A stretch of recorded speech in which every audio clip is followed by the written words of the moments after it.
What's going on, everyone? Welcome to Bets on Bets on Bets, Off the Ball Network's premier gambling show on Sunday mornings. We get you ready for the NFL Sunday from a gambling perspective. I'm your host of the show, Kenneth from the Shooter Shoot Basketball Podcast. I'm joined by my co-host, Pat. Pat, how you doing this morning? What up? What up? Doing good. Nice little Sunday morning, getting ready for the game. I think there's a lot of good games today, a lot of interesting games, in my opinion. Yeah, this week is certainly a lot better slate than last week. I think I noted it in my article. There was only 3 games that finished within one score, so it was kind of blowout weekend last week. So hoping for a lot closer games this Sunday, and I think we're going to get quite a few there. So before we get into our bets today, I want to remind our listeners that this show is sponsored by MyBookie. Use promo code OFFTHEBALL in all caps at sign up, and MyBookie matches up to 50% of your first deposit and up to $1,000. Sign up and let's win big. So before we get into it, the records, it's pretty solid. I mean, we're 23-19 as a whole. I'm trailing you an overall record, but we're about even units wise. So for the show, we're at 7.88 units. So that's what matters. We're here to make you guys some money, and we're going to continue with that this week. So also shout out to our guest from last week, Cole Rains. He went 3-0 and really helped out the units as well. So our guest pick is now finally in the positive for units. So we're always looking for guests to appear on this show. But Pat, give me your first bet. What's your first bet for this weekend? I do have to add an asterisk to my record, 13-8. That's good. But since week one, I went 0-3. So since week one, I'm 13-5. 13-5. You're on fire. Fire right now. So anyway, let's get into the picks. First one I got is I almost said San Diego. The LA Chargers -4.5. They're playing the Patriots. They're at home. LA's coming off the bye week. New England is still not good, guys. They have 2 wins over the Jets. They have a win over the Texans. That's their 3 wins. 2 times the Jets, 1 time the Texans. Chargers, like I said, are coming off a bye. I like Brandon Staley's aggressiveness. I think he's going to continue that, even though it backfired in the game against a couple weeks back against Baltimore, I think it was, right? Yeah. I just think they're going to win by at least a touchdown here. They come out, throw the ball over the field. Justin Herbert's back to being Justin Herbert. Eckler said he's going to play. I don't know how much he's going to play. It might be a little bit limited, but I still don't trust Mac Jones every time they play the Jets and the Texans, he's throwing balls 40 yards down the field and being aggressive. And then they're like, oh, see, Mac Jones can throw the ball down the field. Well, I don't expect that today. I expect a mediocre game plan. They're going to try to run it, and they're not going to be able to keep up with the Chargers. So I got the Chargers. Yeah, I agree on that point. I haven't been high on the whole New England point all week. Like I think a lot of people are favoring the Chargers today for good reason. I mean, as you said, look at their wins. They haven't beaten anyone of quality yet this year. They almost blew it to the Texans too. So yeah, that's not exactly inspiring confidence when Davis Mills looks like the best rookie quarterback to ever go up against Bill Belichick. So, I mean, also if you look at the game last year, the Patriots, yeah, they won 45-0, but sometimes teams are just flat, and I really don't expect that this week. I think that this is a new Justin Herbert, a new offense overall. You don't have the same coaching staff as last year. So I think there's just been so much turnover on the Chargers side of things that I got to agree with you. I think that this is a Chargers touchdown victory. So we'll head over to my first pick. I'm going T. Higgins anytime touchdown today. I mean, the Bengals are playing the Jets today. So my only concern is that the Bengals get up a lot and then it turns into a Joe Mixon day. But I do think they'll be throwing the ball early. This is the best odds also out of the 3 Bengals wide receivers. I mean, taking Jamar Chase at -120, yeah, the value's there. But at some point, he's going to have a week where he doesn't get into the end zone. At least we would think that he is. So I wasn't going to go that route. And then I tend to favor Higgins over Boyd. I know that hasn't been the case this year, but Higgins has also been hurt. So I think he's back to 100%. So overall, I just think the Bengals at worst are getting 3 touchdowns today. I think Higgins is going to be one of them. What do you think of the pick? No, I think they're getting at least 5 probably. I like the over in this game. Like, it's not official one of my picks, but I'm on the over.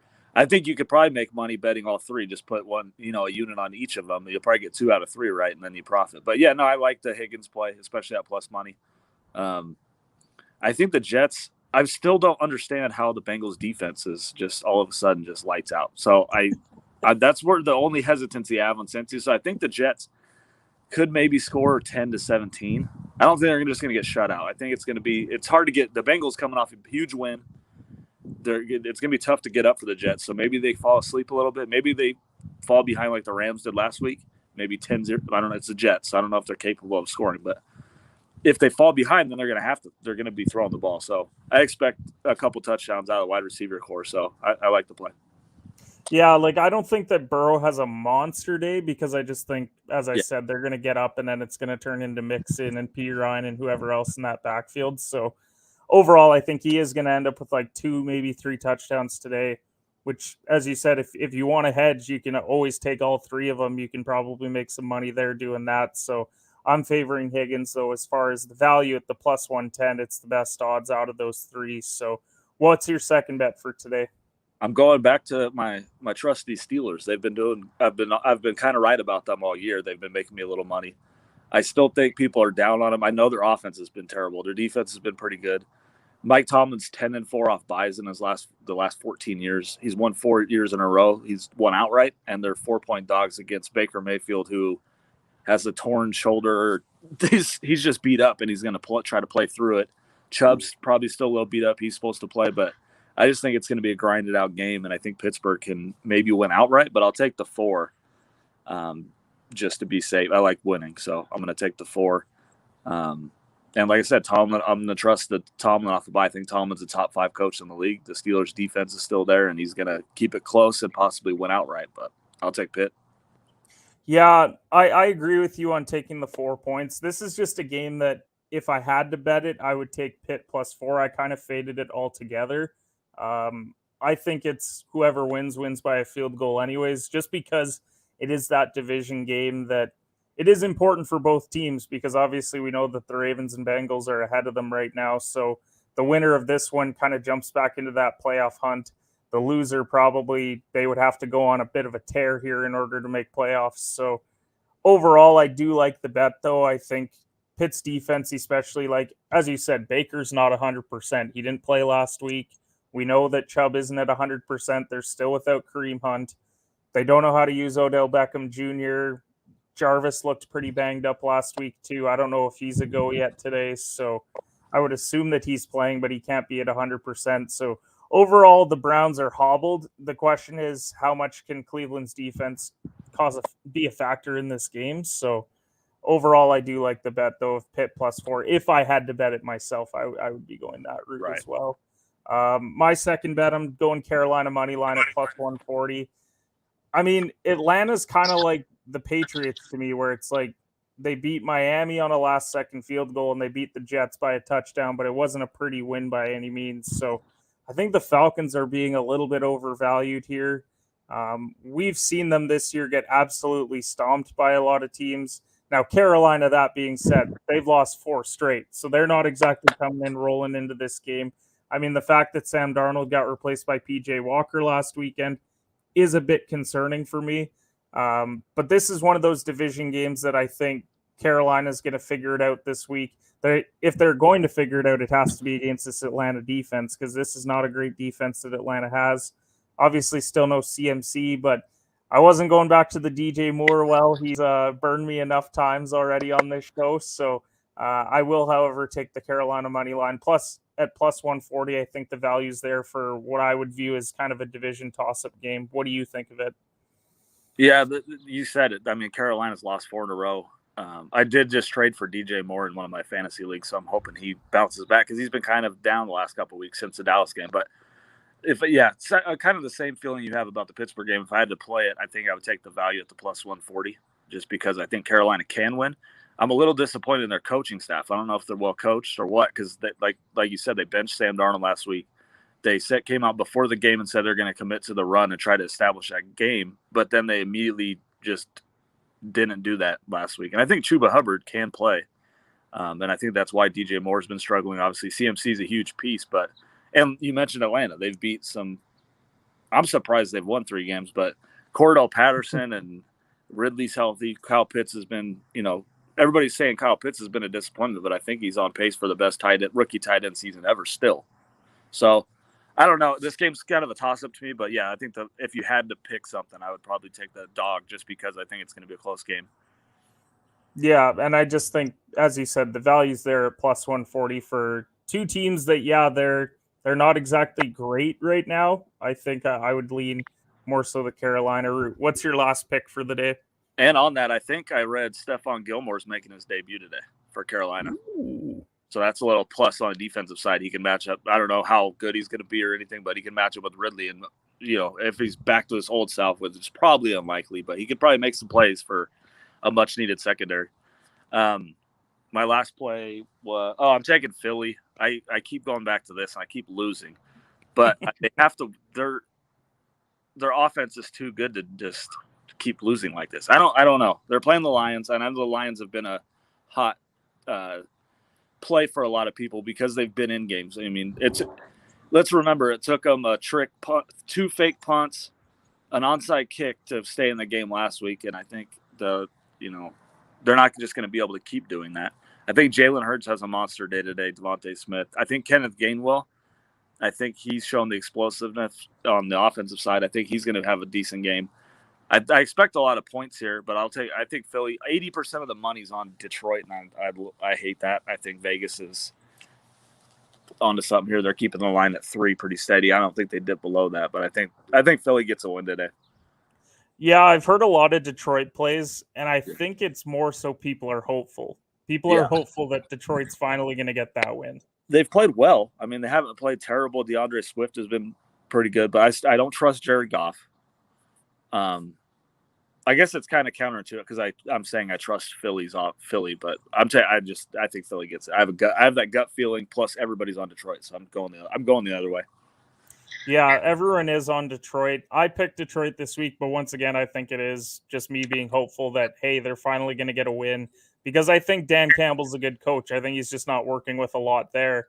So overall, I think that's why I'm on Detroit, but I'm also a Dallas Cowboys fan, so I tend to not favor the Eagles. So that probably also plays into it as well. So I understand why you would go the Philly route as well, because I think Hurts is going to have a big day. I would actually take the over in that game as well. It's at 48. I think that it's going to be a bit more of a high-scoring game. I think we're going to see someone cross 30 points, probably Philly.